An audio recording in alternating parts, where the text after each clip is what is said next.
हाय प्यारे बच्चे, good morning good morning good morning all of you. कैसे हैं आप लोग? ठीक हैं। चलिए, बहुत ही सुंदर बच्चे हैं। तो देखिए बातचीत को आगे बढ़ाते हैं प्यारे बच्चे।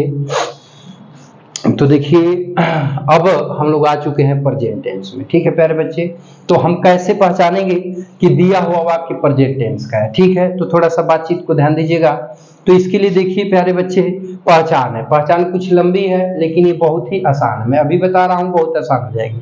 देखिए कह रहा है कि जब हिंदी वाक्य के अंत में, ठीक है, हूँ, हो, ध्यान से सुनिएगा, होता है, होती है, होते हैं, रहता है, रहती है, हुआ करता है, हुई करती है, हुआ करते हैं आदि शब्द दिए हों तथा उससे पहले कोई ऐसा शब्द दिया हो जो उस वाक्य में आए हुए नाउन प्रोनाउन की विशेषता बता रहा हो, तो ऐसे वाक्य प्रेजेंट टेंस के वाक्य कहलाते हैं। तथा हिंदी की ऐसी क्रियाओं की अंग्रेजी वाक्य के कर्ता के अनुसार इज एम आर का प्रयोग करते हैं। ठीक है, लगाते हैं।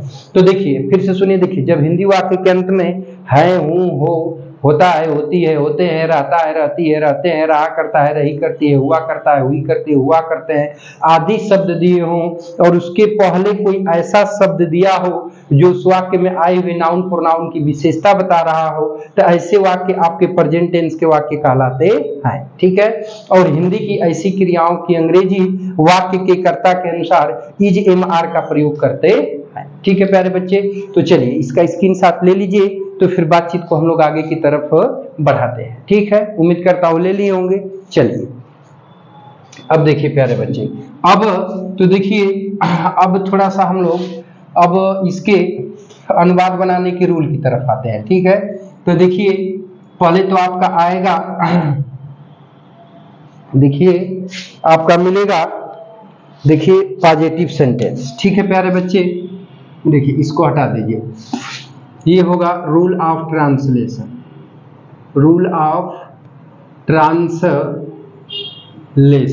अनुवाद बनाने का नियम। ठीक है प्यारे बच्चे, रूल ऑफ ट्रांसलेशन। देखिए तो रूल ऑफ ट्रांसलेशन में कुछ खास नहीं होता है प्यारे बच्चे। देखिए सबसे पहले बाबू हम लिखेंगे सब्जेक्ट। क्या लिखेंगे प्यारे बच्चे? तो लिखेंगे हाई सब्जेक्ट। ठीक है, अब सब्जेक्ट अगर देखिए ही हो, सी हो, इट हो, एंड सिंगुलर। सिंगुलर का मतलब क्या हुआ प्यारे बच्चे? जैसे बाबू आपका राम दे दे, श्याम दे दे, बॉय दे दे, गर्ल दे दे। ठीक है, तो इनके साथ क्रिया इज का प्रयोग करेंगे। ठीक है प्यारे बच्चे, तो अब कर्ता सिंगुलर होगा तो इज, कर्ता प्लूरल हो जाए जैसे वी हो जाए, ठीक है, यू हो जाए, ठीक है, दे हो जाए, ठीक है, एंड प्लूरल। प्लूरल का मतलब क्या हुआ प्यारे बच्चे? तो प्लूरल का मतलब हो जैसे बॉयज हो गया, गर्ल्स हो गया, पेन्स हो गया, ये सब प्लूरल में आएंगे। तो इनके साथ क्रिया के रूप में क्या लगाएंगे? आ। ठीक है, और कर्ता सिर्फ आई के साथ, ओनली आई, ओनली आई के साथ क्रिया के रूप में प्यारे बच्चे क्या लगाएंगे? तो एम का प्रयोग किया जाएगा। समझ में आ रही बातचीत?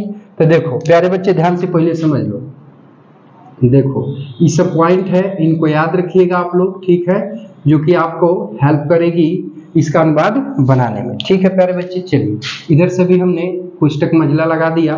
देखिए तो अब कर्ता बाबू एक वचन रहेगा तो इज, अब बहुवचन रहेगा तो आर, और आई रहेगा तो क्या लगाएंगे? एम। ठीक है, अब देखिए इसके तुरंत बाद प्यारे बच्चे कंप्लीमेंट आएगा। क्या आएगा? Complement, complement. ठीक है, अब कंप्लीमेंट क्या होता है? तो इसको हमने अब वर्ब वाली नामक टॉपिक में बताया था, नहीं बताया था तो एक नजर फिर चर्चा कर दूंगा। ठीक है, अब देखिए इसके बाद प्यारे बच्चे आप लिखेंगे अदर वर्ड। ठीक है, तो ये फॉर्मेट हो गया आपका बनाने का। ठीक है प्यारे बच्चे, तो देखिए यहाँ पे एक स्ट्रक्चर और मैं बताना चाहूंगा, ठीक है, जिसको कि थोड़ा सा यहाँ तो ये ट्रांसलेशन पोर्शन पर आपकी सहायता करेगा, ट्रांसलेशन पोर्शन को बनाने में और समझाने में। ठीक है, लेकिन एक और फॉर्मेट इसका क्या बनेगा तो ध्यान से समझिएगा। देखिए तो एक और इसका स्ट्रक्चर बनता है प्यारे बच्चे, तो क्या बनता है? तो पहली बात आप सब्जेक्ट लिख देंगे। क्या लिख लेंगे?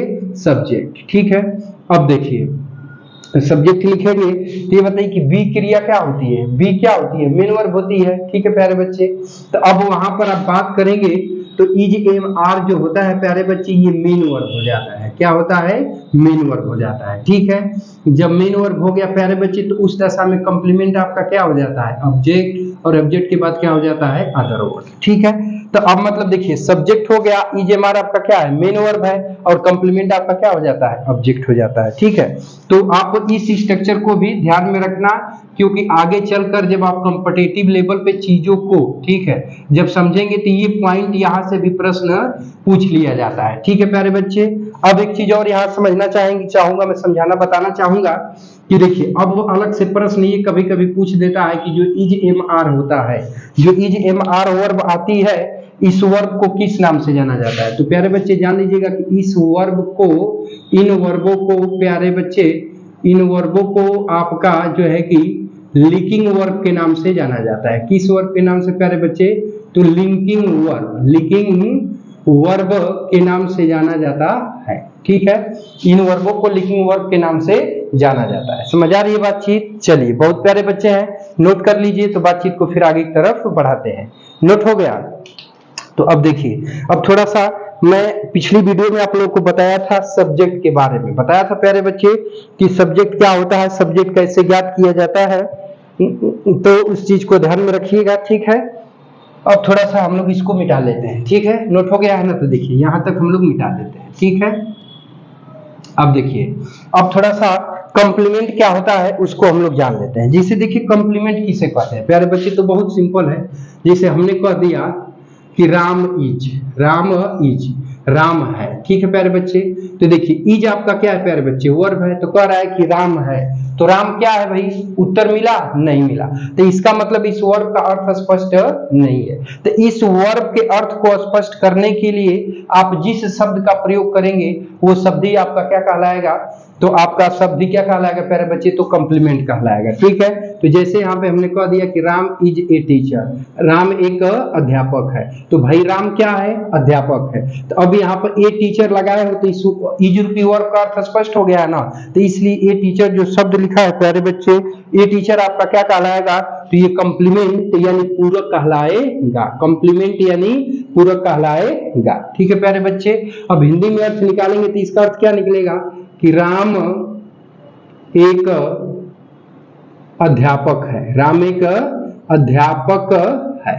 ठीक है, ध्यान दीजिएगा। और अब देखिए, अब दूसरी बात यह है कि प्यारे बच्चे जहां तक प्रश्न कॉम्प्लीमेंट का है तो ध्यान समझिएगा, कॉम्प्लीमेंट हमेशा अपने आप में क्या होता है प्यारे बच्चे, तो हमेशा अपने आप में एक नाउन होता है। क्या होता है प्यारे बच्चे, तो हमेशा अपने आप में कॉम्प्लीमेंट एक क्या होता है, तो नाउन ही होता है। संभवतः नाउन ही मिलेगा, प्रोनाउन भी मिलता है, ऐसा बात नहीं है, लेकिन संभवतः आपका नाउन ही मिलेगा, प्रोनाउन कम मिलता है। ठीक है प्यारे बच्चे, चलो तो प्यारे बच्चे बातचीत को आगे बढ़ाते हैं। ठीक है, तो चलिए अब इधर से देखिए, हम लोग वाक्यों का अनुवाद बनाना शुरू करते हैं और एक छोटा सा एग्जाम्पल लिखते हैं। ठीक है, तो देखिए एग्जाम्पल पर थोड़ा सा ध्यान दीजिएगा। ठीक है प्यारे बच्चे, धीरे धीरे हम लोग आगे की तरफ बढ़ने लगेंगे। ठीक है, जैसे देखिए हमने कहा प्यारे बच्चे कि पानी, हमने कहा कि पानी ठंडा होता है, पानी ठंडा होता है। तो पानी का स्वभाव क्या होता है प्यारे बच्चे, कि ठंडा होता है। ठीक है, तो अब थोड़ा सा ध्यान दीजिएगा। देखिए अब इसकी पहचान पे आते हैं। तो देखिए जब हिंदी वाक्य के अंत में है, हूँ, हो, होता है, होती है, रहता है, रहती है, हुआ करता है, हुई करती है, रहा करता है, रही करती है, तब इसके अंत में है, होता है शब्द लिखा है कि नहीं लिखा है, लिखा है। अब इसके पहले ठीक कोई ऐसा शब्द दिया हो जो उस वाक्य में आए हुए नाउन प्रोनाउन की विशेषता बता रहा होता है। तो कह रहा है कि पानी ठंडा होता है, तो ठंडा किसके बारे में बता रहा है प्यारे बच्चे, तो आई पानी के बारे में बता रहा है। अब ये पानी आपका क्या है प्यारे बच्चे, तो नाउन है। तो अब ये ठंडा शब्द इस वाक्य में आए हुए नाउन की विशेषता बता रहा है ना, तो अब ये वाक्य प्रेजेंट टेंस का वाक्य कहलाएगा। ठीक है, अब देखो बाबू, तो अब इसका अंग्रेजी में आपको अनुवाद बनाना है। क्या करना है प्यारे बच्चे, अनुवाद बनाना है। ठीक है, तो देखिए होता है तो आपकी पहचान हो गया। ठीक है, अब जो ठंडा वर्ड है प्यारे बच्चे है, ये आपका कॉम्प्लीमेंट है। क्या है, कॉम्प्लीमेंट है। ठीक है, और मैंने पिछली वीडियो में आप लोग को बताया था कि आपकी कर्ता ज्ञात करने के लिए, ठीक है, कॉम्प्लीमेंट के पहले, तो कॉम्प्लीमेंट क्या है, ठंडा, तो माने कौन, क्या करेंगे, कौन शब्द लगाकर कौन शब्द लगाकर क्या करेंगे प्यारे बच्चे, प्रश्न पूछेंगे और इसके बाद जो उत्तर में मिलेगा आपको क्या मिलेगा, तो सब्जेक्ट मिलेगा। ठीक है, इस पॉइंट पे याद रखिएगा कि कंप्लीमेंट के पहले कौन शब्द लगा के प्रश्न करेंगे, इसके बाद जो उत्तर में मिलेगा वो आपको क्या मिलेगा प्यारे बच्चे, तो सब्जेक्ट मिलेगा। ठीक है, तो देखिए अब ध्यान दीजिएगा। तो अब देखिए पानी ठंडा होता है, तो कौन ठंडा होता है, पानी। तो अब प्यारे बच्चे आई पानी आपका क्या कहलाएगा, सब्जेक्ट। ठीक है, तो सब्जेक्ट मिल गया, कंप्लीमेंट मिल गया, तो इस स्ट्रक्चर पे हम रखेंगे। तो देखिए कर्ता पानी की अंग्रेजी क्या लगेगी प्यारे बच्चे, तो हो जाएगा द वाटर। क्या हो जाएगा प्यारे बच्चे, द वाटर। ठीक है, तो वाटर एक बच रहे, तो यहाँ क्या लगाएंगे, इज। तो अब यहाँ पे क्या हो गया, इज। तो इज हो गया ना प्यारे बच्चे। तो देखिए जब इज लगाए है ना, तो हाई होता इज से होता है चीयर गया। क्या हो गया, चीयर गया। ठीक है, अब द वाटर लिखे हैं तो पानी चीयर गया। एक बात किसका नंबर है, कॉम्प्लीमेंट का। कॉम्प्लीमेंट क्या है, ठंडा। तो कोल्ड माने क्या होता है जी, ठंडा। तो बस कोल्ड लिखे हैं तो ठंडा भी चीयर गया। तो इस प्रकार से बनकर तैयार हो गया कि द वाटर इज कोल्ड, पानी ठंडा होता है। ठीक, कोई दिक्कत नहीं ना है। चलो प्यारे बच्चे हो, बहुत ही सुंदर बच्चे हो, बातचीत आगे बढ़ाते हैं, अगले एग्जाम्पल की तरफ बढ़ते हैं। तो अगला एग्जाम्पल है कि गाय और बैल, गाय और बैल उपयोगी होते हैं। गाय और बैल उपयोगी होते हैं। ठीक है प्यारे बच्चे, तो अब देखो बाबू, अब होते हैं आपकी क्या हो गई प्यारे बच्चे, तो होते हैं आपकी है पहचान हो गई। ठीक है, और इसके ठीक पहले, होते हैं शब्द के ठीक पहले आया हुआ शब्द कंप्लीमेंट होगा। ये तो अब उपयोगी क्या हो गया, कंप्लीमेंट हो गया। ठीक है, अब हमें सब्जेक्ट ज्ञात करना है, तो कौन शब्द लगा के प्रश्न पूछेंगे। तो कौन उपयोगी होते हैं, कह रहा है कि गाय और बैल उपयोगी होते हैं। तो कौन उपयोगी होते हैं, गाय और बैल। तो अभी आपका क्या हो गया, सब्जेक्ट हो गया। तो सब्जेक्ट मिल गया, कंप्लीमेंट मिल गया, तो इस फॉर्मेट पे रख देंगे। ठीक है, तो देखिए, तो जब इसका अंग्रेजी में अनुवाद बनाएंगे तो क्या बनाएंगे कि the cause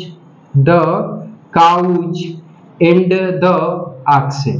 the cows and the oxen. ठीक है, अभी बाबू सब्जेक्ट है और ये क्या है, प्लूरल है। तो इसके अनुसार यहाँ प्लूरल वर्ब आएगी ना, तो प्लूरल वर्ब क्या लगाएंगे, आर।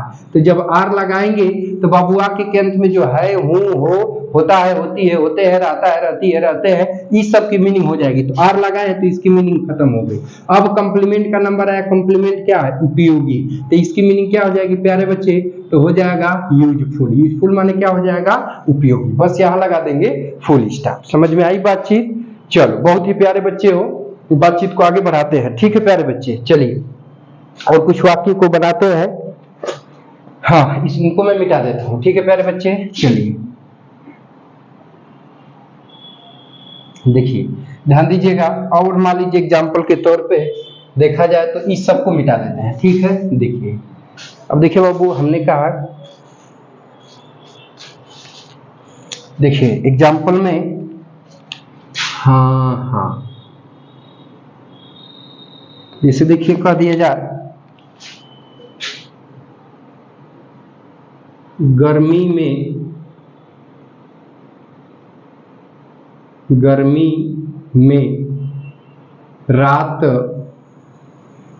में रात छोटी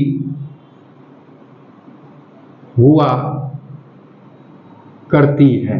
गर्मी में रात छोटी हुआ करती है। ठीक है प्यारे बच्चे, तो देखिए जब इसका अपन बात बनाएंगे प्यारे बच्चे, तो देखिए हुआ करती है आपका पहचान हो जाएगा। ठीक है, इसके ठीक पहले आया हुआ शब्द ये छोटी क्या कहलाएगा, तो कंप्लीमेंट कहलाएगा। ठीक है, तो कौन छोटी हुआ करती है, तो रातें कर लीजिए, रातें छोटी हुआ करती हैं।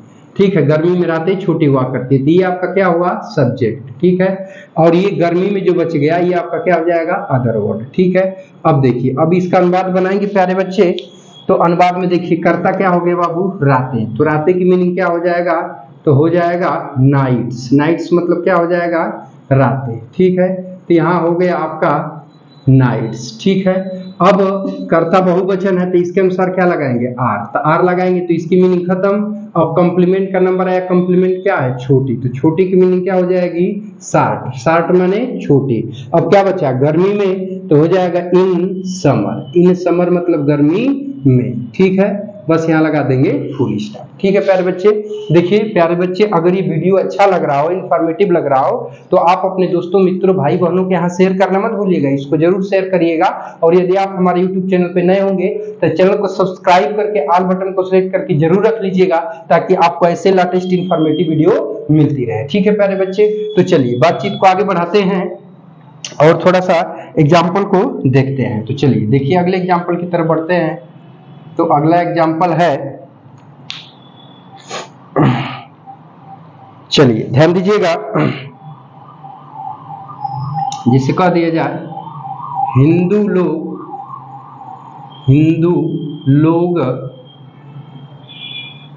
दयालु होते हैं। हिंदू लोग दयालु होते। ठीक है, ध्यान दीजिएगा। देखिए प्यारे बच्चे, अभी आप लोग को स्टार्टिंग है तो मैं छोटे छोटे वाक्यों का अनुवाद बनाना सिखा रहा हूं। जैसे जैसे आगे की तरफ हम बढ़ेंगे, धीरे धीरे वाक्यों का आकार बढ़ता चला जाएगा और बड़े बड़े अधिक से अधिक वर्डों के वाक्य हम लोग बनाना सीखेंगे। तो अभी स्टार्टिंग में है, शुरुआत है, तो छोटे छोटे वाक्यों का ही अनुवाद हम लोग बनाएंगे। ठीक है, देखिए अब कह रहा है कि हिंदू लोग दयालु होते हैं। ठीक है प्यारे बच्चे, तो देखिए अब यहाँ पे होते हैं सब तो पहचान हो गई, और दयालु शब्द क्या हो गया आपका, कॉम्प्लीमेंट हो गया, जो कि अपने आप में एक एडजेक्टिव है और इस वाक्य में आए हुए हिंदू लोग की क्या कर रहा है, विशेषता बता रहा है। तो कौन दयालु होते हैं, हिंदू लोग। तो हिंदू लोग क्या हो जाएगा प्यारे बच्चे, सब्जेक्ट हो जाएगा। ठीक है, देखिए तो अब बनाएंगे प्यारे बच्चे, तो कर्ता हिंदू लोग का हो जाएगा द हिंदू, द हिंदूज भी कर लेंगे, द हिंदूज। ठीक है, अभी बहुवचन है तो यहाँ क्या लगा लेंगे, आर। तो आर लगाएंगे तो आई समाप्त हो गया। किसका नंबर है, कॉम्प्लीमेंट का, क्या है, दयालु। तो दयालु का क्या हो जाएगा, काइंड। काइंड माने क्या हो जाएगा, दयालु। बस यहाँ लगा लेंगे फुल स्टॉप। समझ आई बच्चे बातचीत। चलो नोट कर लो प्यारे बच्चे, तो बातचीत को आगे की तरफ बढ़ा ले।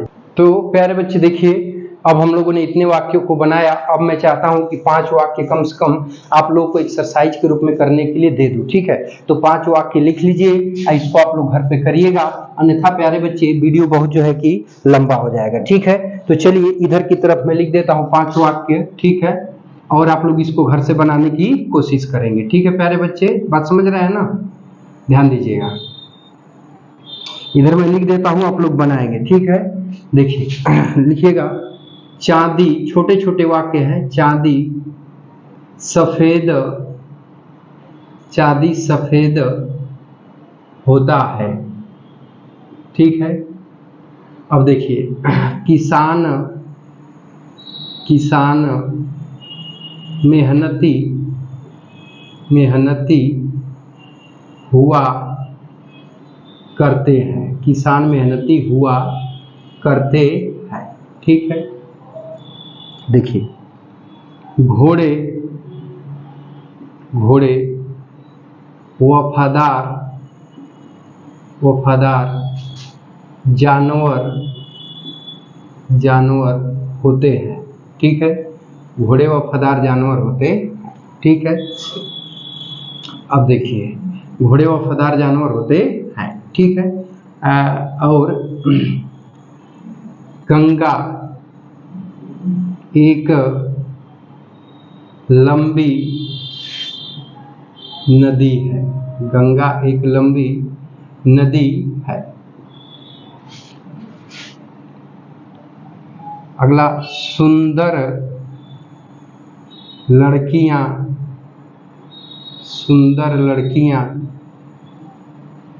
बेवफा होती हैं। क्यों हंस रहे हो, हंस लो। बेवफा होती है। ठीक है, बेवफा होती है। ठीक है प्यारे बच्चे, तो अभी ये 5 वाक्य हमने लिख दिया।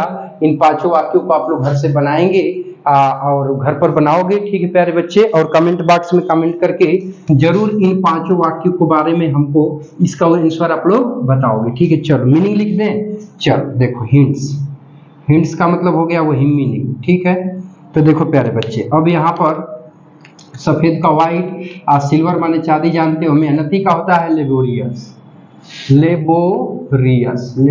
मतलब होता है मेहनती। क्या होता है, मेहनती। ठीक है प्यारे बच्चे, अब देखिए, वफादार का होता है फेथफुल माने होता है वफादार। ठीक है प्यारे बच्चे, अब देखिए, एनिमल माने जानवर, जानते ही हो। लॉन्ग माने लंबी, और बेवफा का होता है फेथलेस, यही से वो भी बन जाएगा। फेथफुल लिखे हो ना, तो यही से फेथलेस कर लो। फेथलेस माने बेवफा, चाहे अनफेथफुल, बेवफा। ठीक है बाबू, बस अब इतनी हो गया, ये वर्ड पावर भी मिल गई, इसको आप लोग जरूर बनाएंगे। ठीक है प्यारे बच्चे, तो अब देखिए, अब वीडियो को यहीं पे वाइंड अप करते हैं क्योंकि वीडियो बहुत लंबा हो जाएगा। तो प्यारे बच्चे, अब मिलते हैं नेक्स्ट वीडियो में, तब तक के लिए टेक केयर, बाय बाय, जय हिंद बच्चों। और ये एपिसोड देखने के लिए आपका बहुत बहुत धन्यवाद।